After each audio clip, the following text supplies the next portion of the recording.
Hola y muy buenas tardes. Estoy muy feliz de estar abriendo el primero de 5 días del Opportunity Summit. Este es el tercer año que realizamos este evento y este año nos animamos a expandir de 2 a 5 días el Summit. Cada día aborda uno de los temas que consideramos que son los pilares fundamentales para construir una startup tecnológica, sobre todo siendo founders latinos.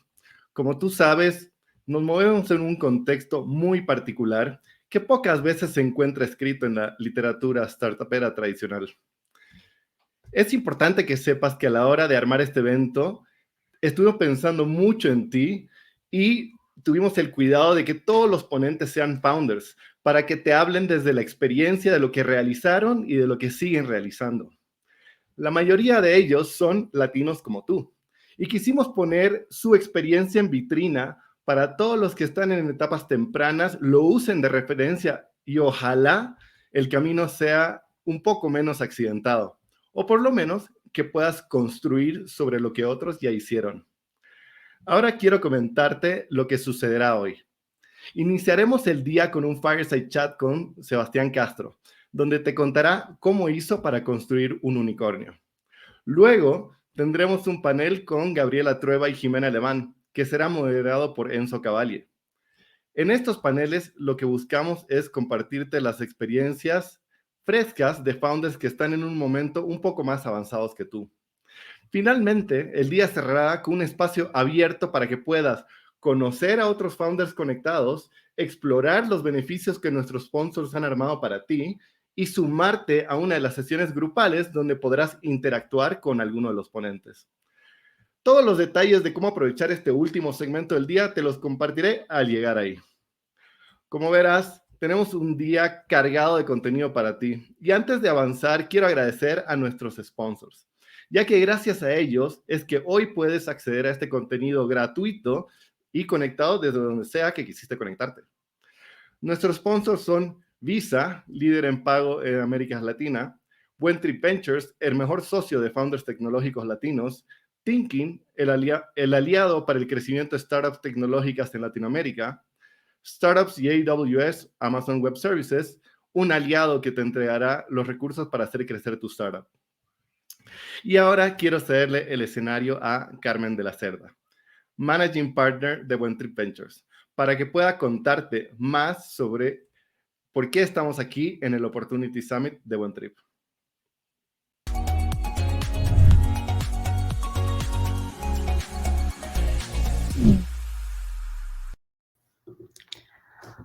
Hola con todos. Qué alegría finalmente arranca esta semana tan especial para todo el equipo de Buentrip. Como les comentaba Leo, este es el tercer año que preparamos el Opportunity Summit y lo hacemos porque en Buentrip queremos ver a más founders latinos ser exitosos. En Buentrip creemos firmemente que los founders son el futuro de la región. Por eso, desde que nació Buentrip hace 8 años, no hemos hecho más que pensar en cómo generar 3 cosas para ellos: más contactos, más conocimientos y más capital. En nuestro camino hacia una respuesta y construcción de un ecosistema más fértil, hemos tenido varios pivots como en cualquier aventura emprendedora. Y en este mismo camino hemos visto nacer y crecer una comunidad muy Buentrip. Una comunidad de founders, mentores e inversionistas donde todos nos apoyamos para llegar al siguiente gran hito juntos. Espacios como el de hoy son una muestra más de que los founders latinos son nuestro motor. Tanto los cientos de ustedes que están conectados hoy desde la audiencia, pero también los más de 20 founders que estarán pasando por este escenario a lo largo del Opportunity Summit a lo largo de la semana. Como Managing Partner de Buentrip Ventures, quiero agradecerles a todos los que se han sumado para compartir su conocimiento y que nos están ayudando a que la comunidad de Buentrip siga creciendo.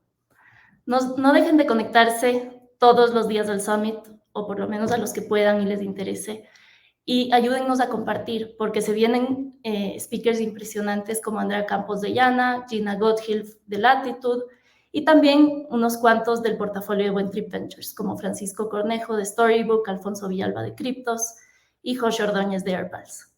Nos espera una semana llena de conocimiento y contactos para ti. Ahora sí, a lo que vinimos, ¿no? Quiero darle la palabra a Fernando Rivera, mi socio, que estará conversando con Sebastián Castro, cofundador y presidente de Kushki, el primer unicornio de Ecuador. Fernando, Sebas, el escenario es de ustedes.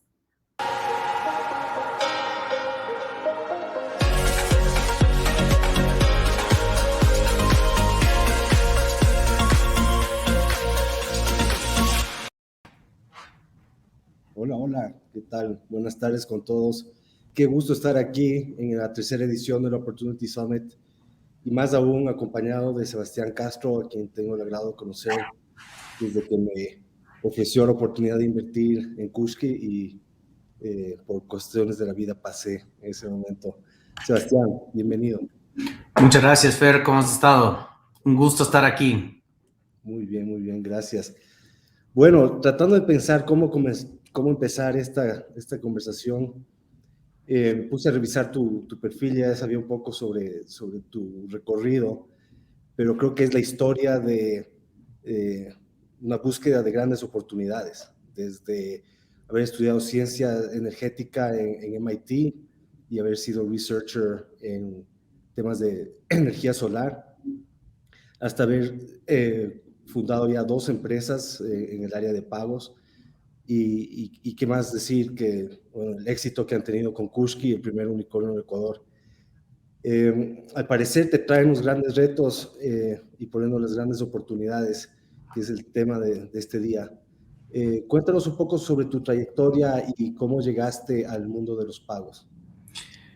Bueno, al igual que prácticamente todas las personas que conozco en el mundo de pagos, llegué por accidente, completamente. O sea, era un mundo que ni siquiera sabía honestamente que existía.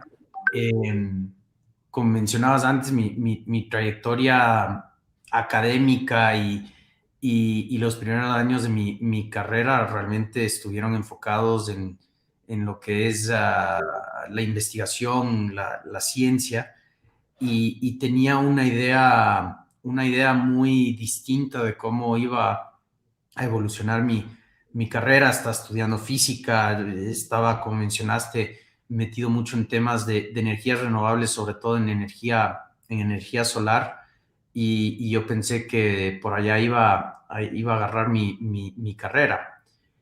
Y de la nada, pues un amigo, mi ahora socio Aarón, pues un día me dijo, oye, dame una mano con un proyecto.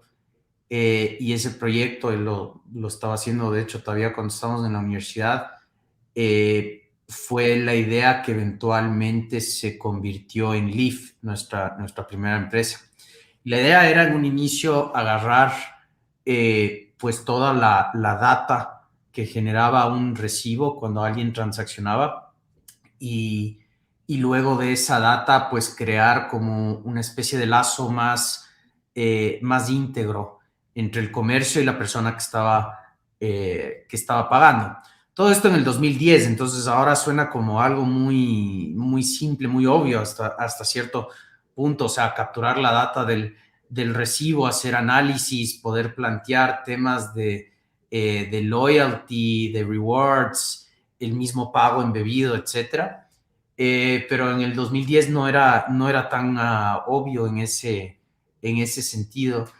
Y pues de la noche a la mañana dije, bueno, si voy a tomar un riesgo en la vida, ahora o nunca, y así empezó en ese sentido. Y eventualmente Leaf, pues la crecimos, levantamos capital de riesgo, luego se la vendimos a un banco en Estados Unidos, y derivado de la existencia del IF es que de alguna manera nace Kushki también, porque si bien el modelo de negocios es completamente distinto, el trasfondo de que es cómo crear una mejor experiencia de pagos, una mejor tubería de pagos, está en ambas empresas en ese sentido, Fer. Uh-huh. Bueno, con Kushki definitivamente ya se centraron en el mercado latinoamericano, donde sabemos que la transformación digital está trayendo grandes oportunidades. Pero cuéntanos primero qué es Kushki Pagos para entender y cuál fue la oportunidad que identificaron.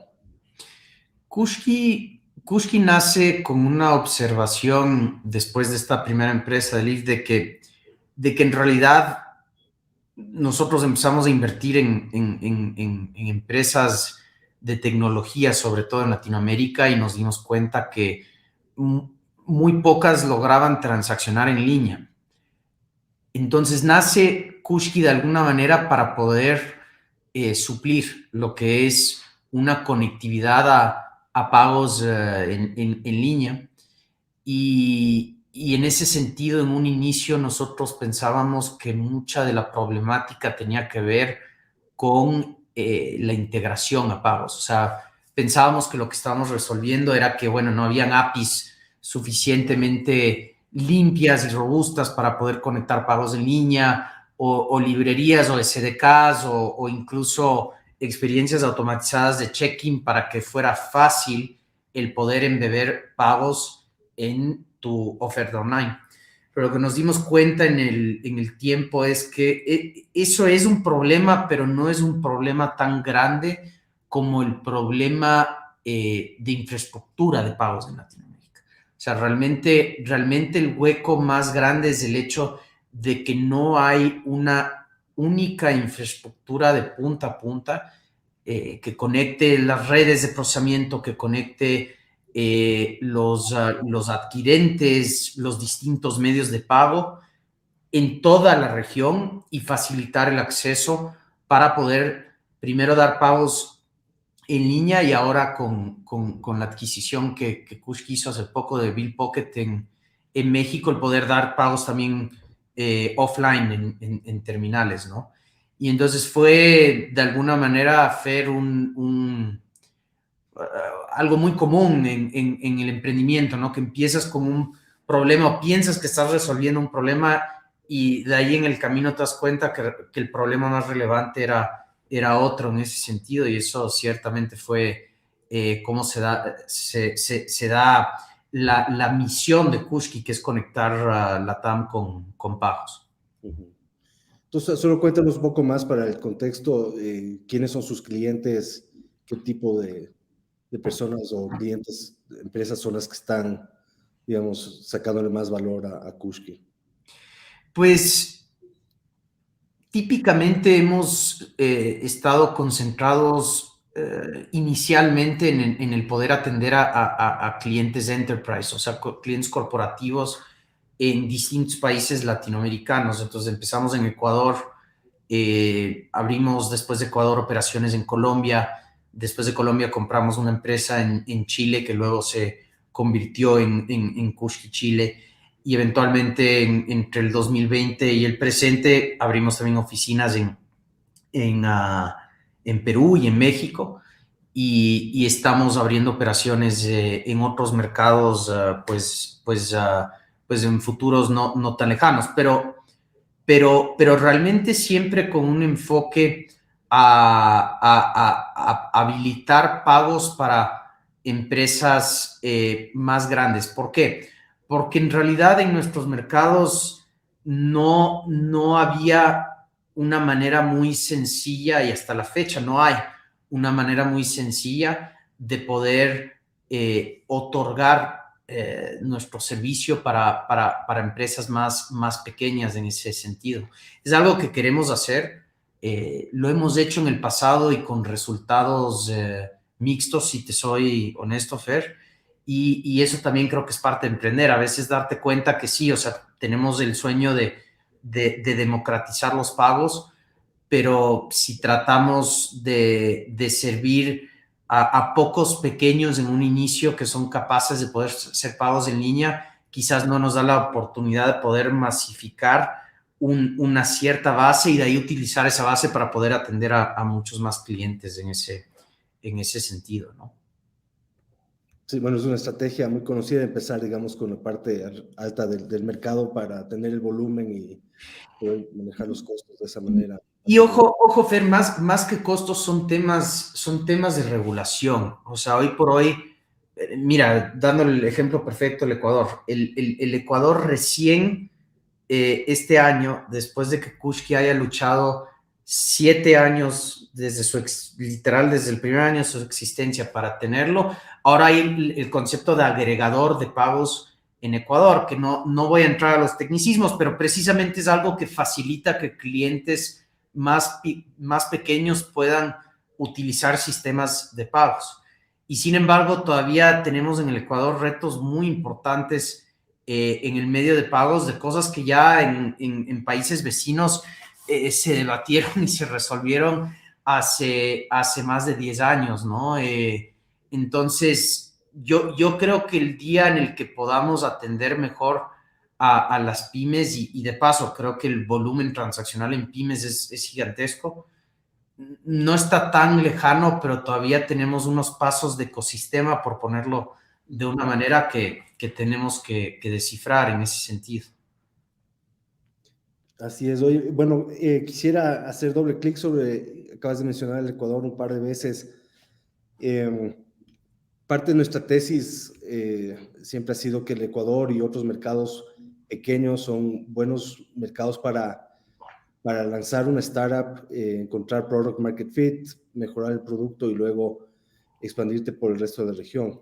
Ecuador, con ciertas particularidades como la dolarización y algunas otras, pero cuéntanos un poco eso sobre su decisión de arrancar en Ecuador y poco desde ahí lanzar la expansión hacia el resto de Latinoamérica. ¿Y cómo ves eso en empresas de software, que muchos de los emprendedores que nos están siguiendo ahorita son emprendedores de software de países tal vez no de los principales necesariamente?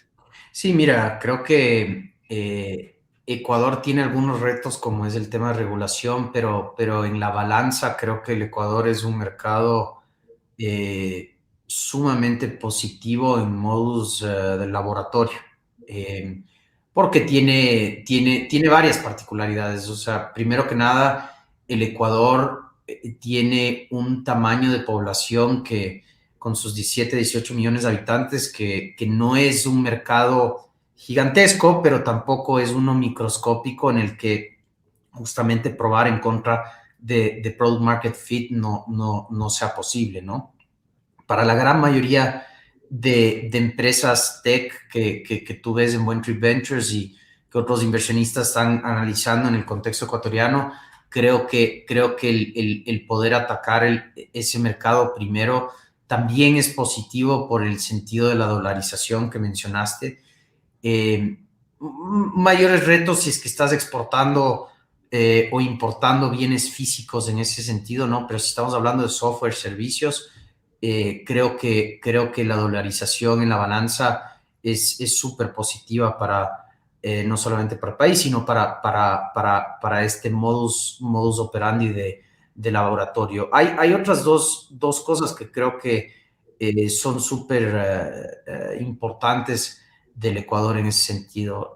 Primero, que el Ecuador tiene un nivel de bancarización relativamente elevada en comparación a otros mercados latinoamericanos, y entonces esto, nuevamente, no para todo tipo de negocio, pero para muchos tipos de negocio facilita esos primeros experimentos hacia encontrar product market fit en una gama amplia de tipos de empresas, sean de fintech o sean de enterprise software, de logística. O sea, tenemos N número de ejemplos de incluso de empresas grandes como Rappi, que han llegado al Ecuador y que han hecho en el Ecuador un trabajo pues súper positivo de poder también digitalizar y ayudar a digitalizar ciertos modelos de interacciones con consumidores.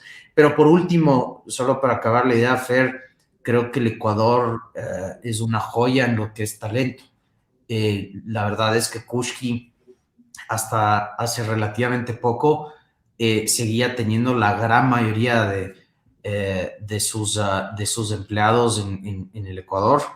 Tiene todavía un porcentaje importantísimo, a pesar de que hoy por hoy la empresa está regado por toda Latinoamérica, y la razón de ello no es solamente la historia y la nacionalidad de los fundadores, sino que en realidad en el Ecuador hemos encontrado un talento extraordinario en ese sentido, y es una de muchísimas razones que podríamos hablar por horas de por qué el Ecuador es un excelente mercado de arranque.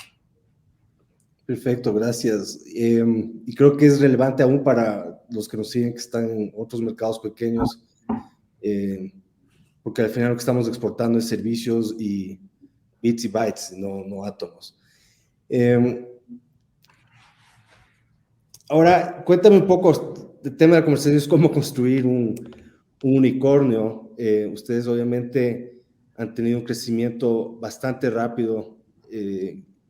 Ya mencionaste un poco cómo fue escalando con adquisiciones, pero también orgánicamente. ¿Cuándo se dieron cuenta que estaban listos para escalar, que había como creo que son los de NFX que hablan sobre rapid waters, ¿no? Que el mercado te lleva, la demanda te lleva, y cuándo pasaron ya de validar product market fit a empezar a escalar? Cuéntanos un poco sobre esa historia. Es un balance curioso, ¿no? Porque si eres un emprendedor ecuatoriano, tienes que de alguna manera estar pensando en la expansión desde día uno, y sin embargo tener suficiente autocrítica de alguna manera de entender cuándo ya encontraste product market fit, y también saber medir hasta qué punto el product market fit del Ecuador es relevante a otros mercados. Para algunos mercados es súper relevante. O sea, si tienes un product market fit en Ecuador, no estoy diciendo que esto sea para todas las verticales, pero si tienes product market fit en el Ecuador, en Perú y en Colombia, seguramente tu transición va a ser relativamente sencilla, ¿no? Pero si hablamos de un México o un Chile, van a ser experiencias bastante distintas, ¿no?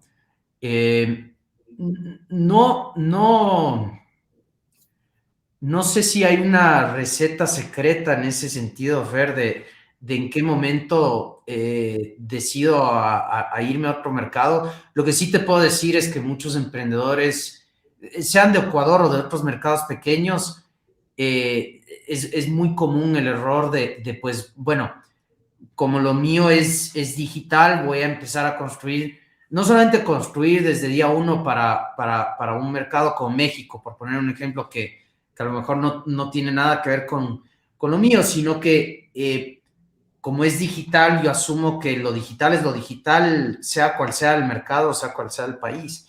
Y eso es un error, Fer, porque más allá de que introduce mucho más riesgo en tu modelo de crecimiento, la verdad es que cualquier negocio necesita contexto local. No importa si estás exportando bits and bytes en ese sentido. O sea, ese contexto y conocimiento local es imprescindible hasta para el producto más técnico, ¿no? Y siento que es un error bastante común. Asumimos que, no sé, si estoy vendiendo software, estoy vendiendo pagos, que es hasta hace poco que nos metimos en la vertical offline, en online, es online, o sea, por definición. Y sin embargo, el contexto local de lo que nosotros hacemos es importantísimo, y sin tener realmente un conocimiento y una red de networking en ese mercado para poder despegar, pues muchas veces causa mucha más dificultad en lanzar un mercado nuevo de lo que debería ser el caso, ¿no? ¿Cómo lo han manejado ustedes? Danos un ejemplo. Yo creo un par de cosas. O sea, primero, no necesariamente asumir que tu producto va a calcar uno a uno con ese mercado nuevo. Entonces, volviendo a la expansión de Kushki, nosotros el primer mercado fuera de Ecuador que tuvimos fue Colombia. Y algo que nos dimos cuenta muy rápidamente en Colombia es, si bien el porcentaje de pagos en línea en Ecuador se sesga a lo que son tarjetas, en Colombia, de hecho, hay una tendencia mayor en transferencias bancarias. Entonces, transferencias bancarias es un medio de pago que, de hecho, en el Ecuador hoy por hoy todavía es muy incipiente. En Colombia ya es un producto súper conocido y robusto, se llama PCE, y fue de alguna manera, de hecho, un poco una sorpresa llegar a este nuevo mercado y darnos cuenta que ciertas dinámicas de negocio eran muy parecidas, pero el producto como tal no calcaba tal lugar. Entonces nos tocó no solamente construir ese producto, sino tener que construir realmente la red de socios, de networking para poder integrarnos a ese sistema, ¿no? Entonces, por poner eso de ejemplo, Fer. Sí, perfecto. Entonces, de lo que voy escuchando, básicamente vas encontrando product market fit en cada mercado y tienes que ir conociendo las particularidades de cada mercado, pero también hay un trabajo muy fuerte de desarrollo del producto al mismo tiempo.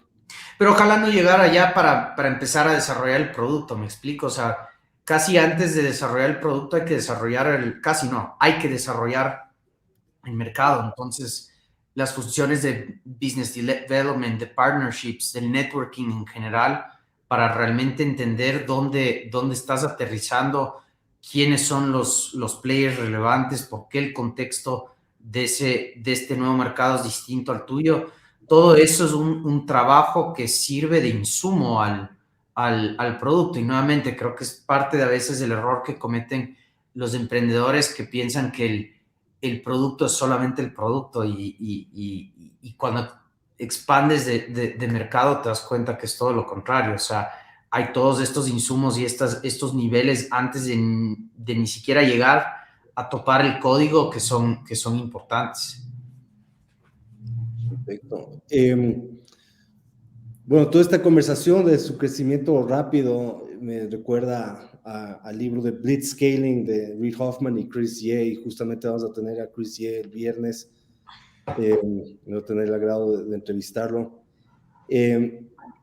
Y ustedes son, creo que, un ejemplo, no sé si te has leído el libro, si tú te autodenominarías así, pero como una empresa que ha hecho Blitzscaling. No sé cuánto tiempo llevan en el mercado, pero llegaron a ser unicornio rápidamente, ¿no? A principios de este año. Cuéntame un poco sobre, ustedes decidieron poner la velocidad por encima de la eficiencia. O sea, muchas veces es como dice Reid Hoffman y Chris Ye, es como construir el avión mientras estás en caída, y meter los motores a toda. Cuéntame un poco sobre esa experiencia, cómo ha sido. Supongo que ha sido bastante vertiginoso. Uh-huh. Mira, el crecimiento de Kushki siempre ha sido exponencial, pero no estoy seguro que le daría la caracterización de Blitzscaling, porque el Blitzscaling tiende a sugerir de alguna manera implícitamente que vas y compras el mercado, botas precio, o construyes sobre una base de unit economics, pues no siempre sanas en ese sentido. Y yo te diría que Kushki no solo nunca ha hecho eso desde un punto de vista filosófico, sino que nunca lo ha hecho tampoco por limitaciones del tipo de producto y servicio que ofrecemos. A la final, nosotros estamos encargados de procesar y dispersar el dinero de nuestros clientes. Entonces, el adoptar una filosofía tan, digamos, ¿cómo era? Fly fast and break things, o build fast and break things, pues no encaja realmente con las expectativas que tienen los clientes de Kushki con el servicio que ofrecemos en ese sentido. Ahora, y de hecho, estaba escuchando un podcast de Reid Hoffman el otro día, y él a grandes rasgos defiende todavía el concepto de Blitzscaling, si bien reconoce que en ambientes sobre todo macroeconómicos complejos como el actual, no es tan posible. Yo creo que depende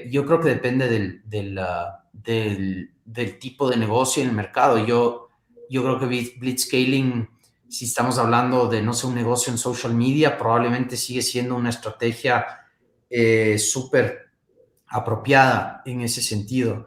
Si hablamos de negocios en fintech, a muy grandes rasgos, te diría que hoy por hoy no es una estrategia tan sana. Pero quiero diferenciar entre poder exponenciar rápidamente tu negocio porque estás dispuesto a ser experimental, a probar muchas cosas en el producto iterativamente y rápidamente, versus la noción de simplemente comprar el mercado de alguna manera u otra. Como que creo que son dos conceptos separados en ese sentido. Obviamente ustedes al construir una solución de pagos tenían que ya cumplir con muchos temas regulatorios y de seguridad desde el inicio, digamos, entonces Y de hecho, dieron muy fuerte en el producto desde el inicio para sentar las bases antes de empezar a crecer aún. Sí, de hecho, Fer, hoy por hoy son muy pocos los modelos, incluso en temas como social media, que típicamente no ha importado mucho antes, pero levantar capital ahorita en modelos que no tienen unit economics positivos prácticamente desde día uno, se ha vuelto súper complejo. Tiendo a pensar que son ciclos, ¿no? O sea, de aquí a 5 años a lo mejor estamos hablando nuevamente de capital prácticamente gratuito en el contexto macroeconómico, etcétera, pero hoy por hoy levantar capital sin tener una noción de cómo podría llegar a ser rentable, porque desde un inicio por lo menos ese unit economic ya tiene un sentido, pues creo que vi una pregunta acá en los comments, creo que es necesario en ese sentido. Justo te iba a hacer esa pregunta de nuestro amigo Seb Barriga, que ya la has contestado con creces, ¿verdad? Gracias.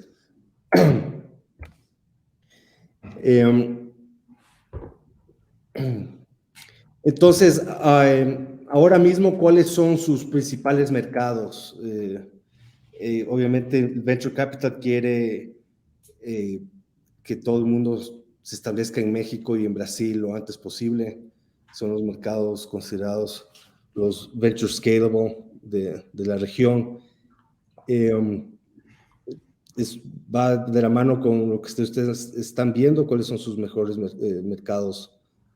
Los VCs tienden a ser muy insatisfechos, les des lo que les des, porque, o sea, por una parte te dicen, oye, enfócate en un solo lugar, product market fit, foco, y por otra parte también te golpean si es que no tienes la capacidad de expandir. Entonces, ciertamente creo que cada emprendedor tiene que tener su convicción en ese sentido, ¿no? Pero mira, Fer, o sea, la realidad es que de los 5 mercados donde nos encontramos hoy, que son Ecuador, Colombia, Chile, Perú y México, México fue el último en esa lista en abrirse en mercado para Kushi. Y eso fue absolutamente algo planificado. Creo que buenos emprendedores cada vez más son capaces de demostrar al capital de riesgo que sobre todo el corredor andino se puede empaquetar y se puede argumentar en contra del corredor andino como un solo mercado macro, y en donde, ha sido nuestra experiencia, creo que la realidad, o sea, entrar a Colombia no fue ni la mitad de difícil de lo que fue entrar a México, mucho menos que la mitad, de hecho. Entonces, creo que creo que esa tendencia lo vamos a seguir viendo. O sea, de emprendedores que salen de corredor andino pueden argumentar al corredor como una sola macroárea y realmente construir un negocio súper relevante antes de ni siquiera tocar a México en ese sentido, ¿no? México y Brasil ambos son mercados donde si no tienes socios locales, no importa lo duro que seas como emprendimiento, realmente te va a costar muelas, ¿no? Entonces, y ciertamente también fue nuestra experiencia así. O sea, nosotros nuestra Serie A lo levantamos con un lead investor mexicano precisamente por eso, más allá de que Dila Capital han sido siempre individuos con una perspectiva súper estratégica para nosotros. La realidad es que fueron nuestros primeros socios en México y nos ayudaron realmente a generar ese soft landing antes de que llegáramos, ¿no? Interesante lo que mencionas, porque al menos en nuestro portafolio muchos de los founders arrancan en Ecuador o en Bolivia, en Perú, y el segundo mercado ya es México. Pero creo que hay suficientes subregiones dentro de América Latina que ya se vuelven un mercado interesante y que comparten ciertas similitudes, digamos, que te permiten hacer ese escalamiento más bien un poco más ordenado antes de lanzarte a los grandes mercados. Supongo que Brasil está en la mira, pero ese debe ser un reto aparte. Sí, mira, no estamos viendo a Brasil en este momento, pero me siento sobre Brasil muy parecido a lo que me sentí sobre México en su momento, que es sin socios estratégicos y sin un networking muy fuerte a priori, entrar a Brasil es complejo.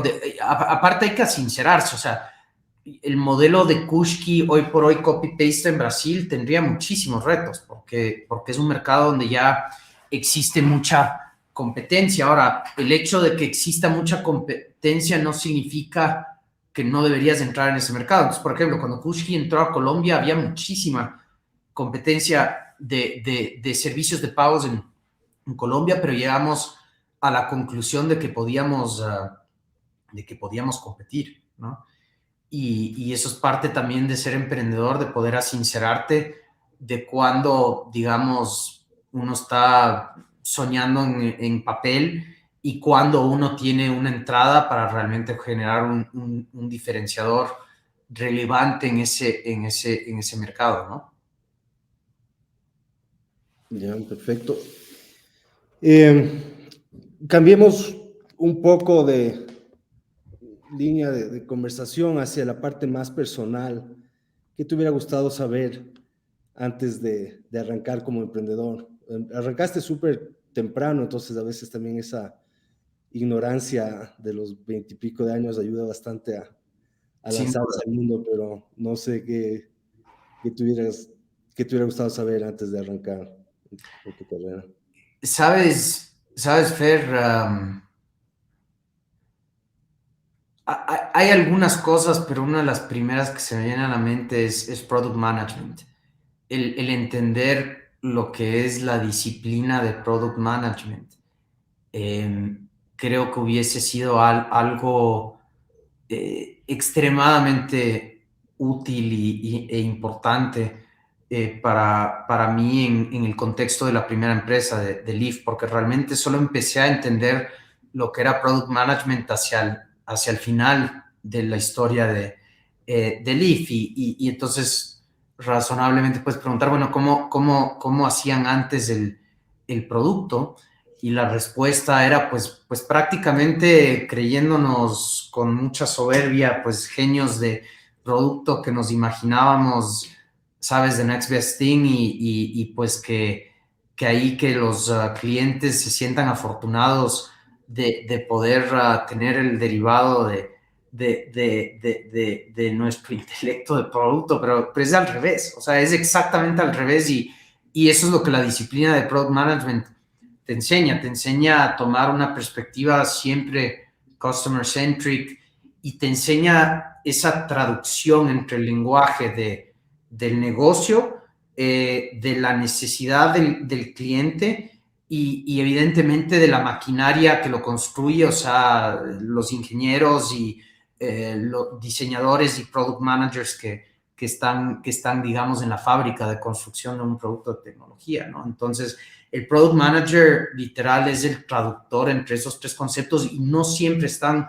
alineados. Es más, muy pocas veces se alinean solitos y entonces el product manager traduce y realmente está constantemente tratando de generar alineación entre el negocio, la oportunidad de mercado, las necesidades del cliente, que ojo, lo que el cliente piensa que necesita no siempre es lo que llena la necesidad y el product manager tiene que aprender a discernir esa diferencia y de ahí finalmente la realidad de manejar un equipo de producto y de ingeniería, ¿no? Pero sin duda creo que el haber conocido más de product management desde día uno me hubiera ayudado muchísimo. Quizás lo otro que vale la pena mencionar es casi siempre en los negocios menos es más. Y este pequeño refrán, o sea, se puede aplicar de N maneras, ¿no? O sea, en un product roadmap donde piensas que tienes que construir 10 cosas, pero si construyes 10 a la patada versus uno súper, hiper bien, pues la diferencia es astronómica en la manera en que colocas recursos, en la manera que entrevistas a personas y cómo generas, digamos, la cultura de tu empresa. Ese refrán de menos es más casi siempre tiene un uso súper positivo en el contexto de los emprendimientos. Bueno, o sea, genial que estemos tratando estos temas porque justamente hemos organizado esta semana pensando en los emprendedores en primero oportunidades de mercado, luego producto, pero también vamos a tratar temas de contratación, cultura y por último de fundraising. Entonces, hacia allá quiero llevar los últimos 10 minutos que nos queda de conversación. ¿Cómo ha cambiado la cultura de Kushki al pasar de ser una startup a una scale-up y a un unicornio?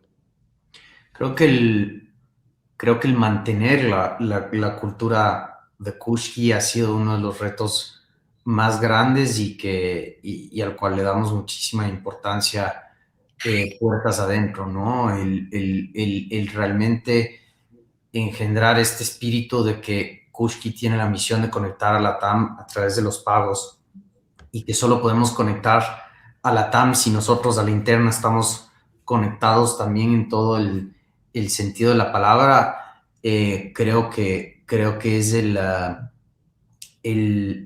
derivado más importante de cómo percibimos nuestra cultura. La otra realidad es conforme vas creciendo en headcount, el rol de un gerente es cada vez menos técnico, menos táctico y más estratégico. Pero dentro de esa categoría.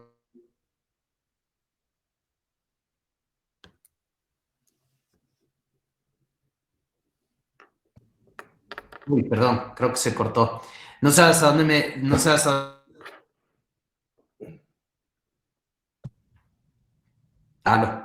No, te estás cortando un poco. Perdón, está un poco inestable mi internet. No, lo que decía es que llegas a un cierto tamaño, yo diría a partir de las 100 personas, donde realmente los gerentes empiezan a ocupar muchísimo de su tiempo en temas de HR a la final. Y llega un punto donde de hecho a un gerente le ocupa la mayoría de su tiempo, temas de HR. Y eso es importante cuando ya estás en etapa scale-up, concientizarlo. Porque lo que puedes hacer tú individualmente definiendo un feature específico o tomando una decisión muy puntual de no sé, de incluso de qué tipo de tecnologías utilizar. O sea, primero va a haber N número de personas que lo hacen mejor que tú y eso es bueno. O sea, si estás eligiendo a gente que hace lo que tú hacías antes mejor que tú, estás haciendo las cosas bien. Pero realmente donde tú aportas valor es generando esa transversalidad en los equipos, en comunicación y en temas humanos a la final. Listo. Bueno, hemos tratado varios puntos, desde la historia de Kushki, la importancia del producto, la importancia de la cultura. Ustedes están logrando mantener una cultura y crecer una empresa geográficamente distribuida, lo cual creo que es una tendencia grande que estamos viendo no solo en nuestro portafolio, sino en startups en toda la región.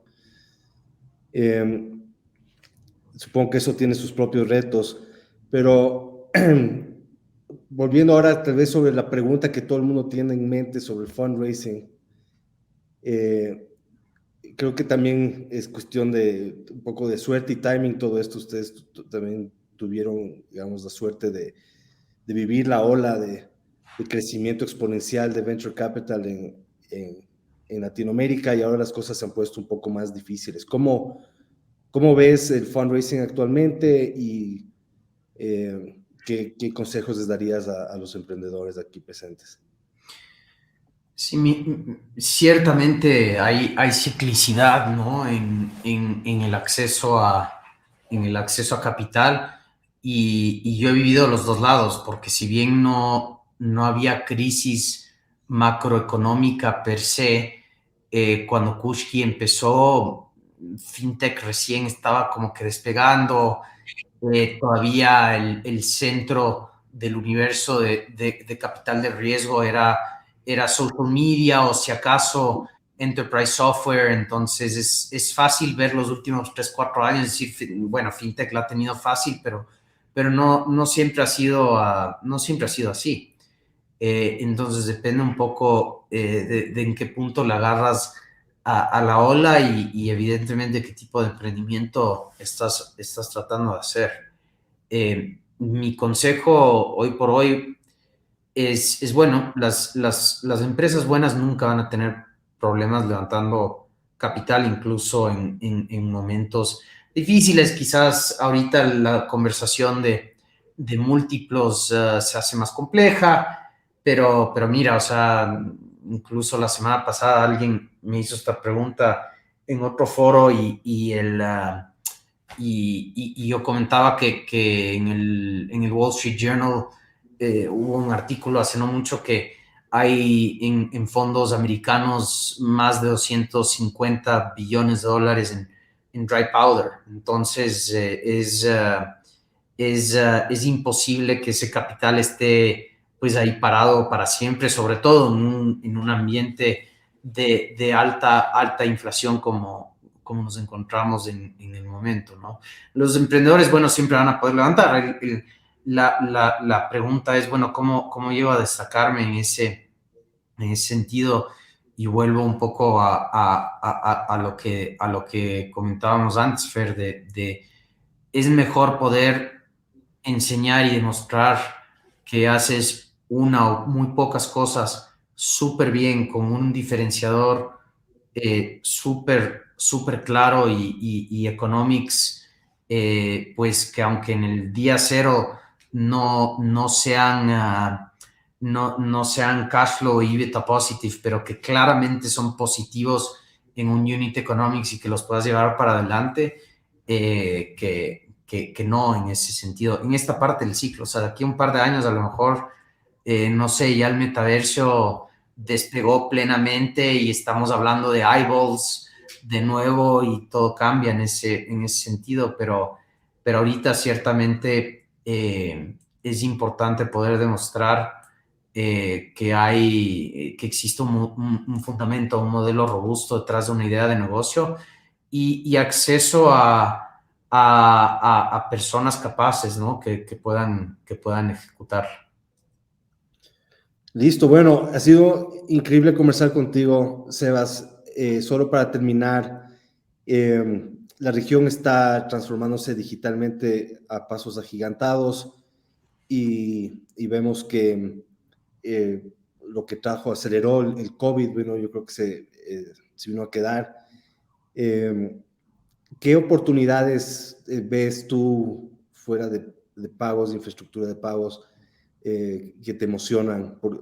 Te pregunto porque además también sé que inviertes también como VC, entonces, ¿qué otras grandes áreas de la economía o del sectores de Latinoamérica te entusiasman? Poniendo a un lado todo lo que es fintech, que de alguna manera, entre comillas, es obvio, ¿no? O sea, no es obvia la ejecución, desde luego, pero las ideas por lo menos como que tienen un sentido relativamente claro en lo que es digitalizar a las personas. Eh, yo, yo creo que lo que más me emociona es que de alguna manera, por por varias razones, estamos volviendo a un ciclo donde muchos VCs quieren invertir nuevamente en energías renovables, que es como una pasión original mía y donde creo que no solo los avances tecnológicos de hard science y de ingeniería, sino también los de software de los últimos 10 años pueden complementar en ideas de negocio que promuevan las energías renovables, que promuevan el uso más responsable y concientizado de la energía. Veo una ola nueva de emprendimientos de energía que creo que no solamente van a ser excelentes negocios, sino que realmente hablan a quizás los retos más grandes que afrontamos en el mundo, ¿no? Increíble. Bueno, Sebas, muchas gracias. Con eso doy paso a nuestro siguiente panel. Un placer haberte tenido aquí. Muchas gracias, Fer. Un abrazo.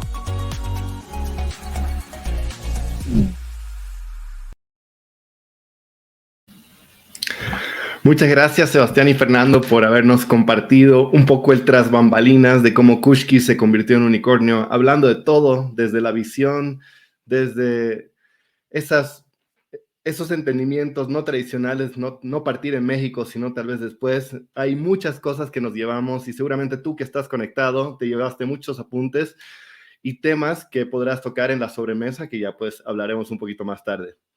Ahora lo que tendremos es un panel donde estaremos hablando de las oportunidades que existen, ya sea que se están creando nuevas industrias o disrumpiendo las tradicionales. Y para eso vamos a invitar a escenario a Enzo Cavalier, que tendrá una conversación con Gabriela Trueba y Jimena Alemán.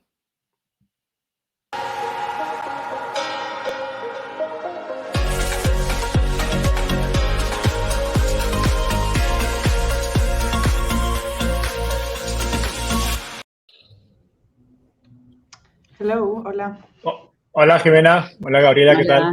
¿Cómo están? Enzo, bien. Gabriela, ¿cómo están? Un gusto. Igual, gustazo. Un gusto. ¿Desde dónde se conectan? Yo estoy en Yo San estoy en Francisco. Uruguay. San Francisco y Genial. Uruguay. Bueno, yo también estoy en San Francisco, así que dos personas en esta ciudad. Qué gusto tenerlas acá. Quiero empezar rápidamente. A ver, el tema es interesante porque, y sobre todo, digamos, en los mercados en los que están ustedes dos, que es Open Banking, Metaverso, que no es FinTech, no es SaaS, no es e-commerce, que son los sectores, digamos, obvios donde se está invirtiendo activamente. Entonces, quiero empezar partiendo de eso. En mi experiencia, la mayoría de founders llegan a un problema y luego piensan en la oportunidad de mercado como tal. ¿Cómo fue su experiencia? Digamos, ustedes llegan al problema que están, digamos, resolviendo o atendiendo desde su compañía y ya sabían que era una oportunidad de mercado gigante o fue algo que se fue desarrollando o fueron descubriendo en el tiempo. Jimena, dale. ¿Querés? ¿Arranco yo? No, o sea, no. Creo que nadie, o por lo menos seguramente no nosotros, cuando arrancamos, Yo y mis cofundadores empezamos en 2015 a emprender en fintech, primero con una billetera electrónica, después pivoteamos a un gerente de finanzas personales, a un PFM, y así fuimos digamos, descubriendo el problema que es la interoperabilidad bancaria en Latinoamérica. O sea, ahí descubrimos the hard way, digamos, la falta de infraestructura de APIs en el sector financiero. Entonces, la verdad es que fue una aproximación bastante paulatina hacia el sector financiero primero, hacia la falta de infraestructura. Ahora lo escuchaba un poco a Sebastián. Nosotros empezamos un poquito después que Kushki, pero todavía fintech no era la tendencia que es ahora fintech, ¿no? Y sin duda Open Banking no era la tendencia que es hoy por hoy Open Banking, que digamos, en muchísimos foros se habla. En el sector financiero, la gente que trabaja activamente en el sector financiero está muy familiarizada hoy por hoy con lo que es Open Banking, Open Finance. En 2018, cuando nosotros arrancamos, fintech todavía era una tendencia marginal y Open Banking, o sea, era algo absolutamente desconocido. De hecho, o sea, los primeros 2 años de Prometeo fue básicamente evangelizar sobre qué era lo que estábamos haciendo. Y obviamente esa evangelización fue también descubrir el tamaño de la oportunidad, ¿no? O sea, a qué tamaño de oportunidad nos encontramos. Muy de la mano de descubrir la potencialidad del negocio y de descubrir también la viabilidad del negocio. Entonces, es como que las 3 cosas, en mi experiencia, se van descubriendo a la misma vez. Sobre todo como nos sucedió a nosotros, que los 3 éramos founders que no teníamos experiencia activa en el sector financiero. O sea, no éramos incumbents del sistema financiero, sino que veníamos de otras industrias y entonces, o sea, tuvimos que, sobre todo en los primeros años, aprender un montón sobre la industria, ¿no? Y en ese aprendizaje lograr dimensionar ante qué tamaño de la oportunidad nos estábamos encontrando. Genial. No sé, ahí, Gabriela, Gabriela, ¿cómo fue tu experiencia? Mi experiencia fue, sí, súper poco convencional. Empecé teniendo el problema yo misma, intentando hacer modelado en 3D y darme cuenta lo difícil que es.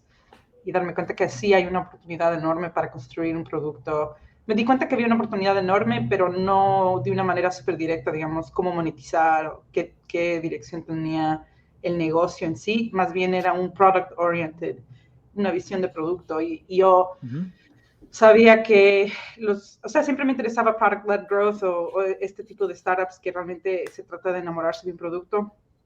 Entonces, y llamar a las masas a través del amor por un producto y qué es lo que es el producto por tu vida. Entonces, sí, eso es más o menos cómo sucedió la cosa.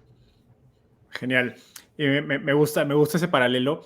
Y ahora, mucho de la conversación acerca de tamaño de mercado, y digamos, si es un mercado que crece o que decrece, si hay tendencias favorables o no, sucede en torno a una conversación de inversión. O sea, creo que creo que incluso para la mayoría de emprendedores no piensan acerca de mercado pensando en el slide o la diapositiva que está en el pitch deck, hasta que conversan con un inversionista cuando, ok, tengo que incluir este slide o esta diapositiva dentro de mi presentación.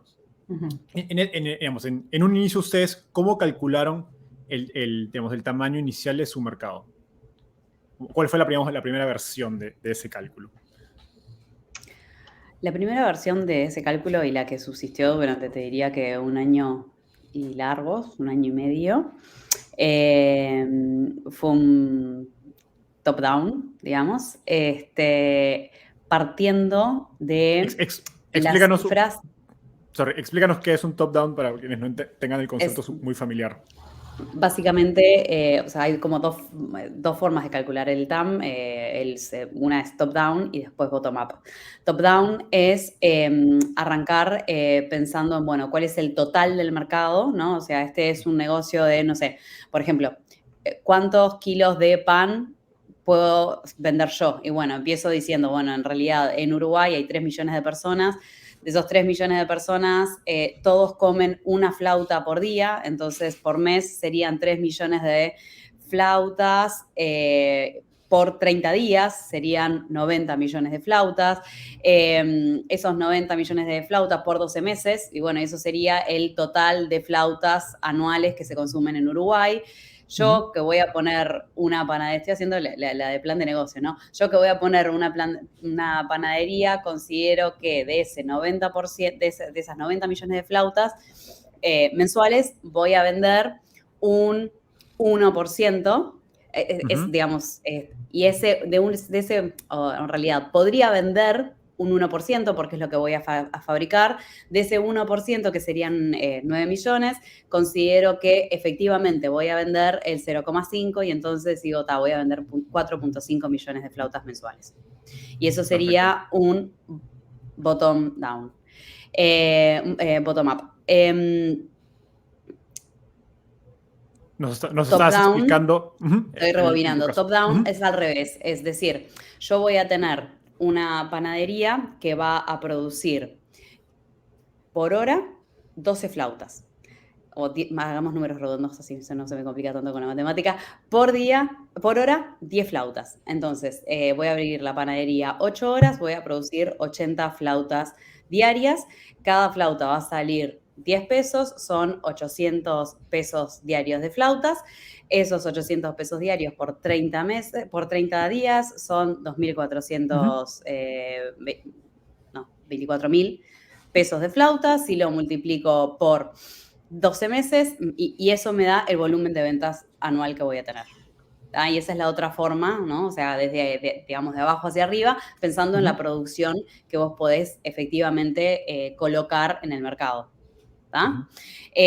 Obviamente, cuando estamos hablando de productos digitales, la producción no está, digamos, la comercialización, las ventas no están tanto restringidas por la capacidad de producción, porque en realidad en productos digitales vos tenés una capacidad de producción ilimitada, sino en realidad por tu capacidad de colocación, es decir, por la posibilidad, o sea, tus posibilidades de efectiva distribución. Básicamente, tu equipo de ventas, o como se le conoce en la jerga de startup, de sales machine, ¿no? O sea, entonces, cómo vos efectivamente haces ese sales machine, cómo construís ese sales machine y cómo haces el go-to-market, es mucho más definitivo, digamos, y mucho más estratégico que tu capacidad de producir.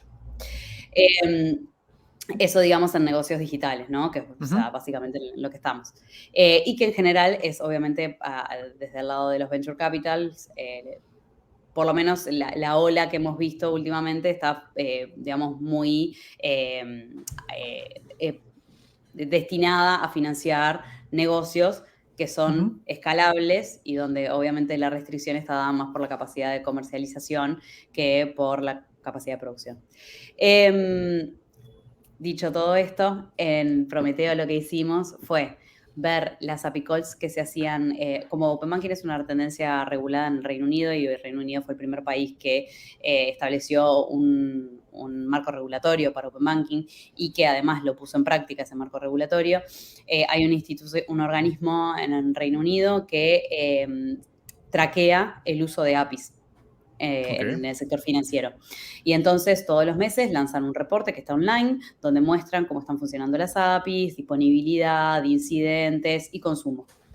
Entonces lo primero que hicimos fue acceder a ese reporte, que es público, y decir, ok, bueno, si mensualmente en el Reino Unido se hacen tantas API calls y estamos hablando de que nosotros vamos a hacer una infraestructura para toda Latinoamérica, hacemos, digamos, la extrapolación de en Latinoamérica tenemos 10 veces la población del Reino Unido, y entonces podemos estimar que vamos a tener 10 veces, si estimamos el mismo tipo de uso, 10 veces el volumen de API calls que se hace en el Reino Unido. Ese volumen lo multiplicamos por el precio del API call, por la estructura de pricing que nosotros tenemos, por el precio del API call, y decimos, ok, este sería el mercado total. Ok, perfecto. ¿Y cuál fue la reacción de los inversionistas a ese primer cálculo?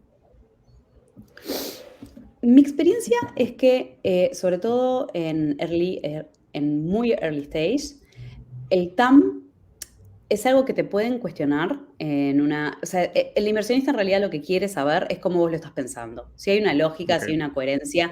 No es efectivamente, nunca te van a discutir, este es el TAM, o por lo menos a mí no me ha pasado, que me discutan, este es el TAM, no, este no es el TAM, y en realidad es más como ver la lógica que vos estás siguiendo atrás.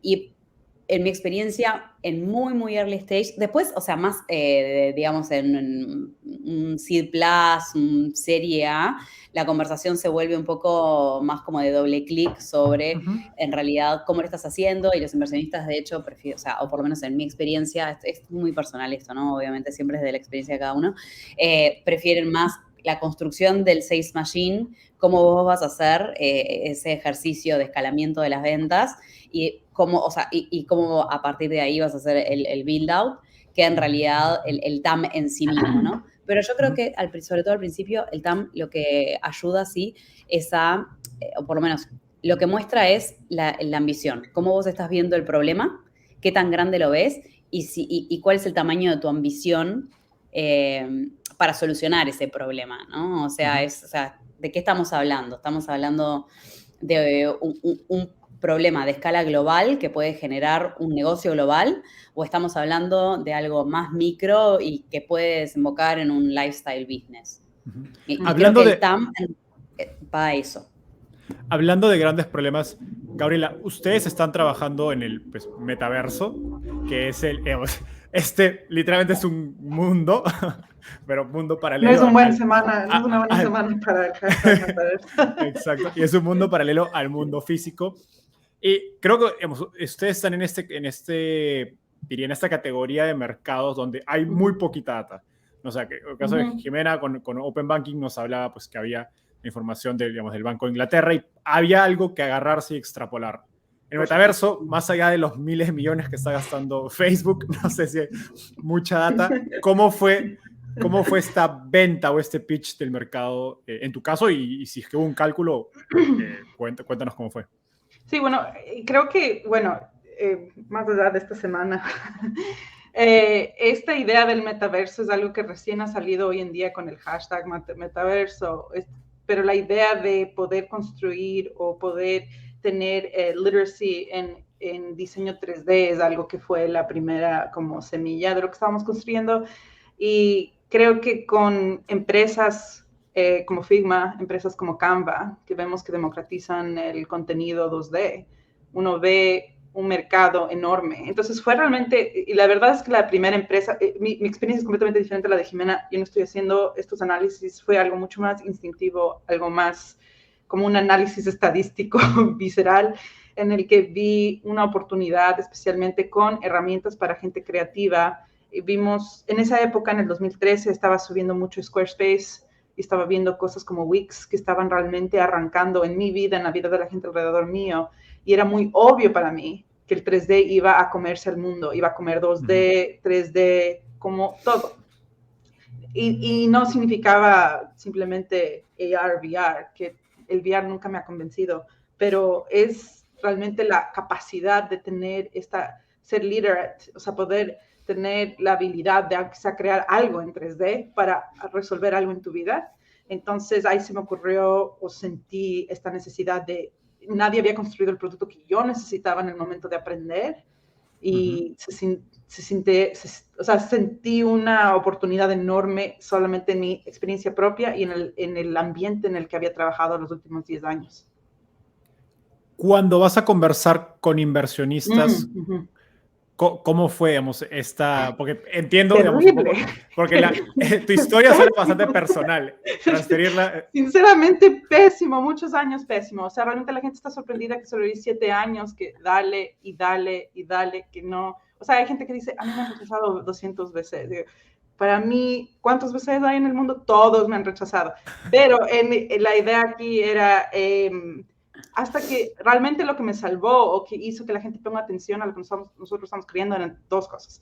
Era la pandemia con el remote, ver cómo subió Figma en valor y cómo explotó estos remote design services. SaaS estaba súper bien en el 2020, y los NFTs. A pesar de que no estoy nada asociada a los NFTs, ni tampoco quiero asociarme a los NFTs, eso fue la primera vez que vieron que los artistas necesitaban 3D y se vio una necesidad del 3D. Entonces tuvimos incluso ofertas de adquisición. O sea, fue una locura porque todo el mundo se dio cuenta, entendió, hizo clic. La gente que me había dicho que no hace 3 meses me estaba llamando. Entonces, esa fue la diferencia para nosotros. y la venta fue mucho más fácil porque el año anterior la gente, o sea, yo podía repetirles el pitch y me decían, ¿y qué es 3D? What do you mean? ¿Qué es 3D? Enséñame algo 3D. ¿Qué es 2D? ¿Cuál es la diferencia entre 2D y 3D? Es como explicarle a mis abuelas, explicarles qué es la diferencia. Entonces, fue súper duro. Súper duro. Qué curioso esta historia. Ahora, volviendo, tanto Jimena o Gabriela pueden responder, ¿qué, digamos, en este proceso de, porque digamos, de poco sirve si es que tenemos un gran mercado en nuestra cabeza si no podemos comunicarlo? ¿Pueden contarnos más a manera práctica qué herramientas, no sé si recursos, reportes, materiales utilizaron? O de repente también, no sé, esquemas o frameworks de contar la historia para poder convencer a inversionistas acerca de esta oportunidad que ustedes estaban viendo y que, digamos, parte de su trabajo era convencer a otras personas de que existía. Yo puedo empezar, yo soy súper visual. Yo recientemente hice un gráfico que creo que fue súper, que ayudó un montón. Hice el mundo del 2D y enseñé que Canva tenía 72 millones de usuarios, que es bastante, y Figma solo tiene 4 millones de usuarios. Y dije, bueno, las empresas que están tratando de hacer 3D hoy en día están haciendo Figma, y yo lo que estoy haciendo es Canva, y enseño, Canva es enorme, mi abuela usa Canva, 72 millones de usuarios, mientras que Figma solo tiene 4, y estas empresas, y yo, visual. Okay. Sí. Una comparación de otros productos parecidos es una manera buena de establecer un home ground. Me encanta ese símil. ¿En tu caso, Jimena? Yo creo que lo mejor es ensayo y error. O sea, en mi caso fue así. O sea, creo que no hay 2 años en los que el pitch se mantenga igual. Porque básicamente, bueno, en mi experiencia, por lo que he visto ahora, el negocio es un ejercicio permanente de reconceptualización. Entonces, creo que en la medida en que vos estás conceptualizando, o por lo menos yo, estoy siempre verbalizando lo que estamos haciendo. Y sí creo que ha sido muy buena, hablar con inversores es muy buena práctica, ¿no? O sea, las preguntas que hacen, el feedback que devuelven, sobre todo los inversores, que yo es algo que valoro mucho, los más informados, los que tienen un panorama más completo y están focalizados en una vertical, siempre devuelven mucho, ¿no? En cuanto a qué se está haciendo en el mundo. O sea, es obvio que uno, si bien puede estar informado, no, o sea, difícilmente puedas saber todo lo que se está haciendo, ¿no? Porque estás operando un negocio. Entonces, sí sabes mucho y obviamente sos un experto en la industria, te convertís en un experto en la industria, pero, o sea, hay límites de conocimiento y hay gente que lo complementa muy bien. Entonces, el ejercicio de estar comentando todo el tiempo lo que estás haciendo y de que te devuelvan información sobre la industria, para mí genera un repensar permanente y es como una narrativa que se está continuamente revisando, ¿no? Y revisitando y rehaciendo. Y para mí ese es el mejor ejercicio. O sea, creo que lo peor que le puedes hacer a una startup es dejar la definición sobre lo que hace como escrita en piedra. ¿No? O sea, creo que la definición sobre lo que se hace es algo que está permanentemente cambiando, o sea, permanentemente estás redefiniendo, aunque estés haciendo lo mismo, pero creo que es lógico, porque en realidad, o sea, una startup es hypergrowth, ¿no? O sea, vos siempre querés crecer más rápido, y entonces siempre estás iterando sobre lo que estás haciendo para hacerlo de una forma mejor, y es obvio que esa iteración tiene que repercutir en el propio discurso que vos tenés sobre lo que estás haciendo. Entonces, para mí, ese ensayo y error ha sido una gran herramienta. Volviendo, digamos, al origen de sus ideas de producto, negocio, como sea que lo hayan enfocado, ¿cómo hacían para filtrar a quién escuchar y a quién no? Justo hoy día escribía un post porque hace unos días un emprendedor me preguntaba, oye, ¿qué ideas de negocio te parecen a ti atractivas como inversionista? Yo decía, creo que no es la mejor manera de pensarlo, pero sé que muchos emprendedores pues hablan no solo con inversionistas, sino con otros emprendedores, con ejecutivos. ¿Cómo hacían ustedes para filtrar, oye, qué feedback es bueno y qué feedback no? Porque a fin de cuentas un emprendedor mismo también se cuestiona a sí mismo mucho la idea de negocio que tiene. Es súper duro. La gente o sea, incluso, y bueno, lo obvio que somos mujeres, ¿no? También es difícil porque la gente te quiere explicar cómo hacer, especialmente yo no tengo un PhD o una maestría en negocios, ni mucho menos. Y tampoco creo que los mejores empresarios necesiten eso. Pero los que tienen o los que han hecho te van a venir y te van a contar y van a disfrutar de sentarte y decirte lo que deberías estar haciendo con tu empresa. Porque qué divertido decirle a la persona que está construyendo una empresa todos los consejos que tú nunca pudiste hacer o que no estás implementando en tu propia vida. Los que más me dan consejos son los que nunca han construido nada. Pero, claro, por supuesto, es importante siempre fijarse en quién respetas. Acercarse a la gente que tú respetas, acercarte a la gente que tú piensas que tiene la cabeza sobre sus hombros y que has respetado su forma de hacer las cosas, y a esa gente le tienes que poner atención y realmente apagar los oídos con los demás, porque un montón de los consejos que la gente te da es alrededor del miedo y de lo que no va a suceder y de lo que no vas a poder hacer y de lo que no es posible. Y he tenido mucha gente que se ha acercado a mí a pedirme perdón por haberme dicho que yo nunca voy a poder salir adelante. Y me han dicho muchas veces, yo me he acercado a gente a pedir consejo y me han dicho, hace 6 años, deja de hacer lo que estás haciendo, o sea, no vas a poder.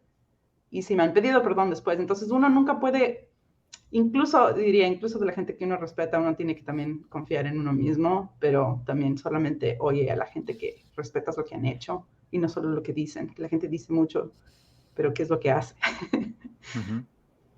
Me encanta eso. Qué bien que te han pedido perdón. Yo tengo que salir a cobrar esos perdones. A mí no me ha pasado. O sea, te digo que nunca me sucedió, sobre todo en los primeros años, que nadie, o sea, que literalmente nos trataban de locos a mí y a mis socios, y que Open Banking no iba a suceder, que no era global, que era imposible que en Latinoamérica se implementara, que nunca iba a suceder la regulación, que nunca los bancos, o sea, todos los no. Creo que ahí, o sea, y me parece por lo que comentaste, Gabriela, tu experiencia fue similar, que filtraste todos, ¿no? O sea, como que en realidad muchas veces el ejercicio, y sobre todo cuando uno cuando uno tiene una visión, en realidad, o sea, lo que te pasa es que vos estás convencido de lo que va a suceder. O sea, y entonces, no sé, o sea, yo creo que es como un tema de convencimiento. O sea, nosotros teníamos el férreo convencimiento de que esto iba a suceder. Y nos dijeron no millones de veces, no solo inversores, nos dijeron que no, o sea, en aceleradoras, en incubadoras, mentores, o sea, digamos, y todas las circunstancias asociadas a los no. Y en realidad es más como un tema de grit, ¿no? O sea, como a mí cuando me preguntan las cualidades del emprendedor, yo creo que es como más un tema de realmente de resiliencia y sobre todo como de una convicción muy firme.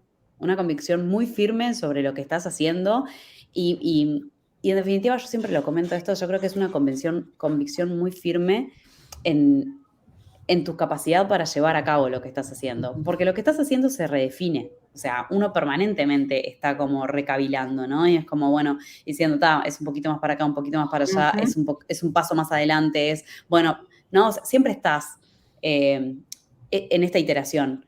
Pero lo que vos tenés que tener la convicción como emprendedor es de que vas a ser capaz de sortear todos los obstáculos que aparezcan para que la empresa prospere. Creo que eso es lo más importante. Y después vas filtrando, o sea, y te quedas con la información que te sirve, no con las opiniones, con la información. Y sí, o sea, sin duda, yo creo que una cosa que se debe decir es que yo soy una persona que ha tenido convicción en esto a pesar de todo. Y no es porque soy especial, simplemente sabía que esto tenía que existir. O sea, cualquier momento en que me bajoneaban bastante, sentía como que, bueno, pero de todas formas esto tiene, o sea, hay un mercado aquí, sin duda hay una oportunidad. Y eso me levantaba otra vez. Entonces, no significa que el emprendedor tiene que tener una fe ciega en uno mismo, ni que te van a suceder bien las cosas, ni que alguien te va a querer financiar, pero tú sabes que este producto tiene que existir y que tú sabes que hay un mercado ahí. Es cuando te digo, o sea, visceralmente sabes que hay este mercado y este producto debe existir y sigues. Entonces, si alguien te ha bajoneado o sientes que tal vez no eres capaz de hacer esta empresa, eso es momentario también, si tú realmente crees, y por eso te dicen que construyas lo que amas, porque así vas a seguir a pesar de todos las patadas que te dan entre tus empleados, los VCs, todo el mundo te da patadas de un rato al otro y tienes que seguir, sí. Me gustaría tomar el hilo de lo que mencionas, Gabriela, de que tú conocías este problema de hace mucho tiempo. Uh-huh.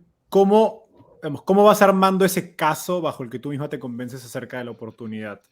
O sea, y de lo primero que he escuchado incluso emprendedores que escriben memos acerca de su mercado, como notions grandes para explicarle a un inversionista, se me hace creo una táctica interesante, porque a veces uno está como, en tu caso, o sea, 6, 5, 7 años en un mercado, de repente nicho, que está a punto de explotar, pero pues tú eres una de las pocas, no sé, 100 personas, 1000 personas en el mundo que han vivido de cerca y es muy difícil para otros poder verlo. Así es. Es súper difícil, o sea, yo no tengo la respuesta a eso y sigo, aún así, cuando nos va súper bien, la gente sigue, especialmente con estas áreas que son como, que están recién emerging, y especialmente porque el Zuckerberg nos hizo pedazos esta semana, o sea, hizo una... Entonces, creo que lo importante aquí es siempre buscar, en mi opinión, es siempre buscar una comparación con alguien más que ha salido adelante con una cosa nicha. Entonces, sí, por eso es que se usa tanto el Spotify del 3D, yo qué sé, porque así puedes comparar las trayectorias y decir, mira, tampoco les estaba yendo bien a Figma al principio, tampoco estaban ganando $1 millón dentro del primer año, pero al final explotó. Cuando ya el mercado coge, explota. Entonces, para mi mercado o para mi producto, voy a seguir teniendo muchos escépticos. No es como fintech que, o sea, tú sabes que si el mercado está ahí va a agarrar. En el mío es como que, no, es un hype cycle, lo que sea. Entonces, más que nada para mí ha sido hacer un paralelo con otra gente, con otras cosas y realmente explicar que tengo conocimiento de esta industria y del usuario. Y demostrar eso también con tus metrics y poder conseguir metrics súper temprano es importante para enseñarle al inversionista que alguien quiere esto. O sea, que tú estás pensando en querer ver evidencia también. O sea, tú deberías estar buscando ver evidencia también, no solo estar convencido ciegamente de tu producto. Y eso es una cosa que dijo Jimena, que siempre se está evolucionando el producto. O sea, el producto vive, es una cosa viva.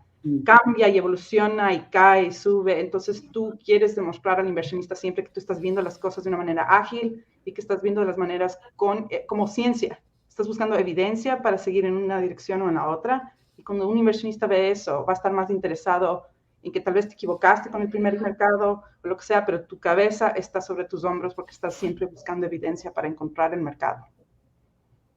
Qué interesante lo primero que dices, porque en mi experiencia, habiéndome mudado a San Francisco a unirme a un fondo de Venture Capital de Estados Unidos, y yo veo Latinoamérica para este fondo, el utilizar el famoso X para la TAM, que mucha gente lo critica porque dice, ok, solo es un copy-paste y todo.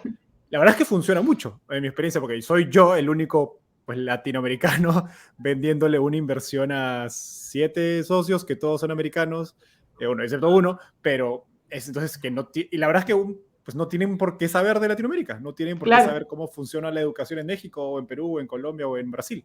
Y utilizar esos ejemplos de X para la TAM son técnicas muy, o sea, facilitan mucho la venta o el pitch, ¿no? Y si funciona dentro de un fondo, pues más aún va a funcionar de un emprendedor a un inversionista.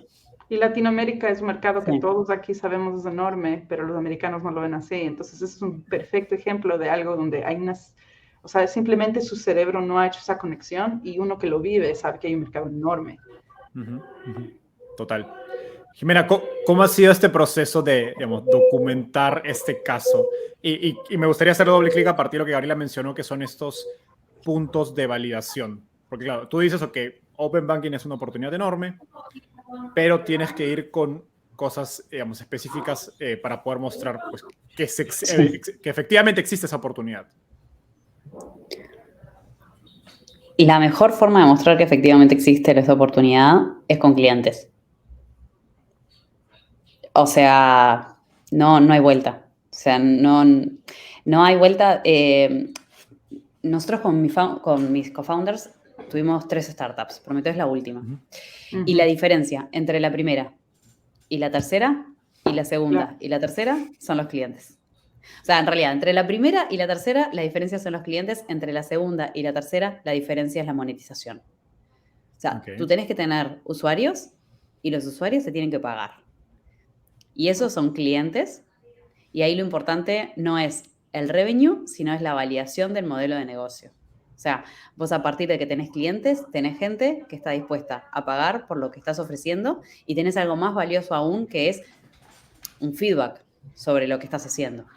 Un feedback valioso, ¿no? Es un feedback interesado sobre lo que estás haciendo que te permite permanentemente aprender sobre lo que el otro necesita e iterar sobre eso. O sea, nosotros que arrancamos antes, o sea, que arrancamos, digamos, early en el mercado de Open Banking, creo que gozamos de una ventaja de, digamos, en la visualización del mercado. O sea, porque tenemos muchos clientes y porque tenemos un íntimo conocimiento de las necesidades de los clientes. Entonces, siempre hemos podido iterar sobre esas necesidades, ¿no? Y, o sea, hemos lanzado productos por eso.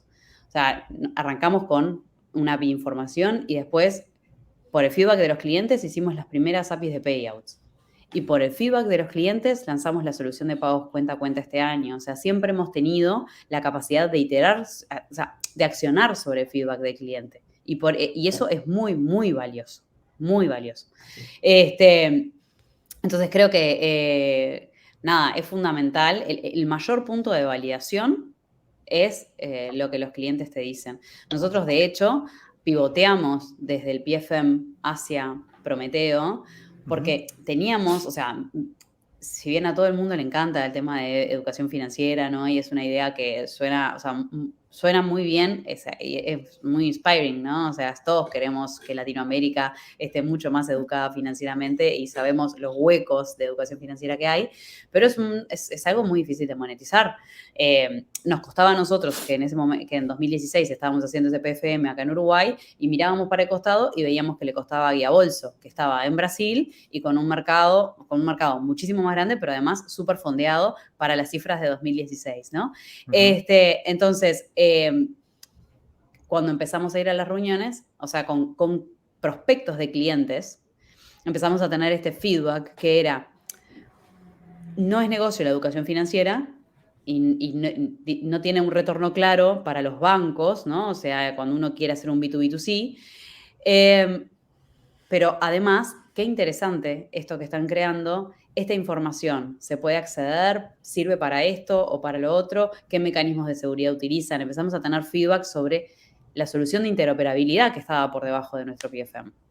Y esa fue la primera validación de, ok, acá hay algo interesante que excede el valor que estamos inicialmente viendo nosotros.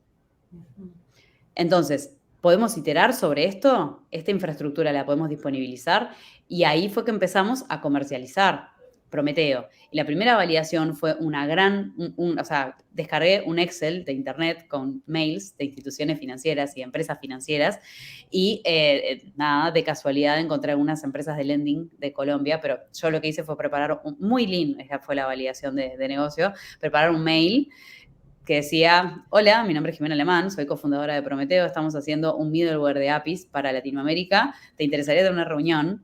Y todavía recuerdo creo que fue un lunes, un martes de febrero, yo estaba en mi casa, mandé esa cadena de mails y no podía creer cuando empezaron a llegar las respuestas. Sí me interesa, hablamos, sí me interesa, hablamos, sí me interesa, hablamos.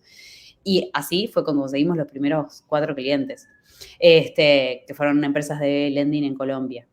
Y esa, para mí, fue, o sea, a cada una de esas empresas le cobramos $800.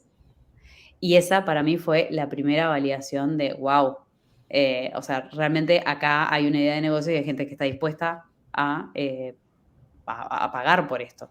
Y con esos primeros clientes nos fuimos y quedamos seleccionados en la aceleración de Startup Bootcamp y de Finovista. Me encanta esa historia y digamos, un poco ¿cómo se dice? Lo pragmático que puede ser, por un lado. Y segundo, eso que dijiste de que al inicio no tienes que preocuparte por validar, digamos, por el revenue, sino por validar el modelo de negocio. Alguna vez escuché a Roelof Botha, que es el socio principal de Sequoia, decir que en una etapa temprana no tienes que validar precio, sino validar valor. Digamos, porque el precio se va a poder ir iterando en el tiempo. No puedes pretender que tu pricing sea perfecto en un inicio. Bueno, nos quedan unos pocos minutos. Así que, digamos, la idea de este panel era entender, digamos, cómo pensar, digamos, también plantear y comunicar oportunidades en mercados grandes, pero nos han dado varios tips y las formas en que ustedes lo han hecho en sus propios mercados. Y para terminar, me gustaría un poco irnos con las ideas del futuro de sus mercados de cada uno de ustedes. Así que háganos el pitch como si estuvieran frente a un inversionista contándole acerca del futuro del metaverso y el futuro de Open Banking. Si lo pueden hacer en un minuto sería genial. Dale, Jimena. Bien, bueno, yo realmente creo que el futuro de Open Banking está en los pagos cuenta a cuenta. Obviamente la infraestructura, Open Banking está como conceptualmente más relacionado en Latinoamérica a lo que es datos, ¿sí? Y al acceso a información, pero en Latinoamérica el acceso a información bancaria es un nice to have. O sea, es algo que las instituciones financieras quieren, les viene más o menos bien, ¿no? O sea, complementa, pero en realidad extraer el valor de esa infraestructura es muy difícil porque todavía la infraestructura está por crearse, ¿sí? Entonces, procesar la información que hay, hacer sentido de la información que hay, conceptualizarla y extraerle el valor, es decir, monetizarla, estamos todavía te diría, de 4 a 5 años de poder hacer eso a escala global y digamos, rentable. En cambio, la infraestructura de pagos es un pain mucho más grande en Latinoamérica. La infraestructura de pagos es muy inmadura, de pagos digitales estoy hablando, es muy inmadura. Y en particular, la infraestructura de pagos digitales está basada en los rieles de las tarjetas de crédito. ¿tá? Y eso hace que todavía, exactamente, que es muy caro y que haya todavía para las SMEs, o sea, las pequeñas y medianas empresas, grandes sectores de pequeñas y medianas empresas para los cuales la digitalización es una profecía. Es algo que no sucede porque no hay una infraestructura que haga que sea económicamente viable la adopción digital. Lo que nosotros estamos haciendo con los pagos cuenta a cuenta es disponibilizar los rieles bancarios para que las pequeñas y medianas empresas puedan realizar pagos, puedan recibir pagos por banco utilizando la infraestructura bancaria, pero con una experiencia similar a la de tarjetas de crédito. Y creemos que el pain es tan grande que la adopción va a ser inmediata. Eso es lo que estamos viendo. Me encanta. Gabriela. El futuro del contenido es 3D. No sé si el metaverso tal cual va a existir como creemos, pero todos tenemos que aprender a hacer 3D para nuestras vidas, impresión 3D, diseño 3D, contenido, y no existe la plataforma que sea fácil de usar. Usen WOMP. Es una venta más que un pitch para veces. Para darte feedback de usuarios. Exacto. Genial. Gracias, Gabriela, Jimena. Ha sido un gustazo conversar con ustedes y al resto de la audiencia. Los vemos en los siguientes paneles. Bye. Gracias a ti. Muchísimas gracias por la invitación. Chao, chao. Chao.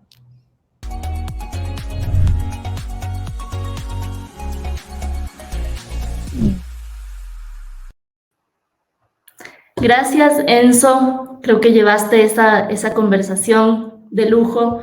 Me encantó escuchar a Gabriela y a Jimena contar sus historias, contar de manera muy franca cómo han resolvido los problemas que encontraron y que se atrevieron a resolver, tanto con Prometeo como con WOMP.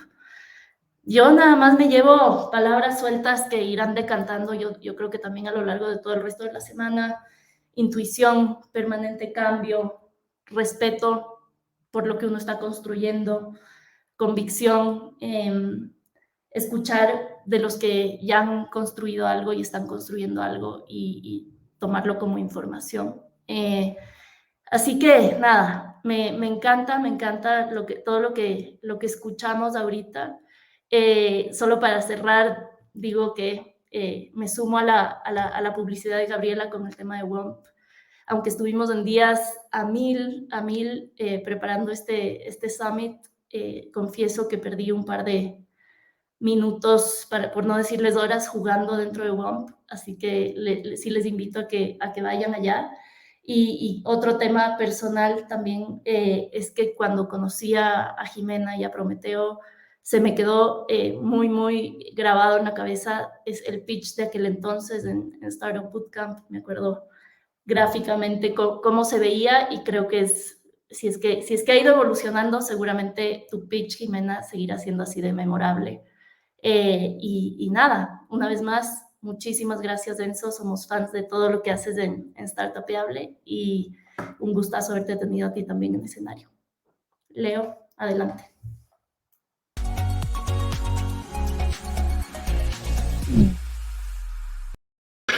Bueno, muchas gracias, Carmen, por la palabra. Y ahora que concluimos con los paneles moderados, estamos listos para nuestro tercer y último segmento del día.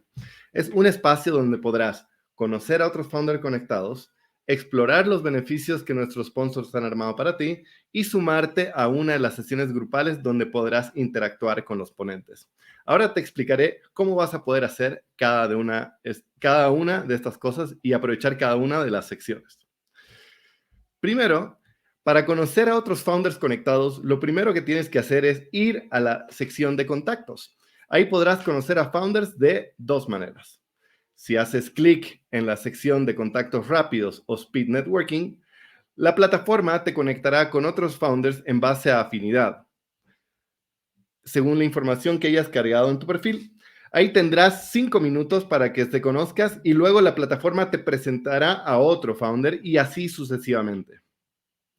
Si haces clic en la sección de contactos recomendados, podrás ver todos los perfiles de los founders que se conectaron al Summit, ordenados por afinidad, y podrás escribirles un mensaje para solicitarles una reunión, y si ellos quieren aceptar la reunión, pues se conectarán y pues ya habrán hecho un nuevo contacto. Para que estas dos opciones te funcionen de la mejor manera y te sugieran personas que realmente son de tu interés, lo que tienes que hacer ya mismo es completar tu información de perfil, incluyendo la de sus intereses. Al finalizar tu jornada de networking, podrás acceder a la lista de todos los contactos que hayas realizado haciendo clic en la sección de conexiones. Eso te permitirá expandir y fortalecer las relaciones que creaste posterior al Summit. Ahora, si vas a la sección de Expo, lo que podrás encontrar son los beneficios de nuestros sponsors, que nuestros sponsors han armado para ti. Ellos están alineados con nuestra visión de ayudarte a salir adelante con tu startup. Y en cada booth encontrarás perks y descuentos que podrás aprovechar por haber sido parte del Summit. En concreto, en el booth de Buen Trip Ventures, lo que encontrarás es el Fast Track para ser invertidos por Buen Trip Ventures. En el booth de Thinking recibirás una consultoría gratuita sobre la arquitectura de tu producto. Y en el booth del Trip de Buen Trip, todos los founders ecuatorianos podrán acceder a la opción de ganar un viaje pagado el 2023. En esta sección notarás que algunos de los espacios mostrarán un estado que dice en vivo. Eso significa que esos espacios cuentan con representantes de las firmas que estarán ahí para responder cualquier duda que ustedes puedan tener. Y último, pero no menos importante, si vas a la sección de sesiones, podrás ver las sesiones grupales que estarán disponibles. Ahora mismo tendremos una sesión con founders del portafolio de Buen Trip Ventures, donde hablarán sobre sus recomendaciones en temas de producto, reclutamiento, fundraising, y además responderán también algunas preguntas de ustedes que están conectados.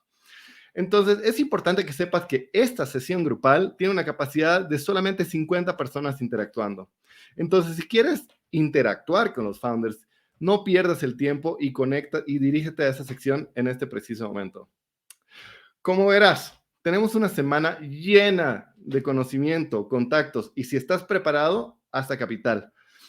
Lo que buscamos en el Opportunity Summit es ayudarte a ti y a la mayor cantidad de founders tecnológicos latinos a acelerar el crecimiento y el avance de sus startups. Ya viste el valor que te entregamos a ti el día de hoy. Y déjame confesarte que habrá mucho más valor en el transcurso de la semana. Por eso te pido que nos ayudes a llegar a más founders, invitándolos a ser parte de los otros días del Summit. Con eso, quiero darte muchas gracias por tu atención, por tu apoyo, y te dejo libre para que puedas aprovechar lo que queda de la jornada del día de hoy.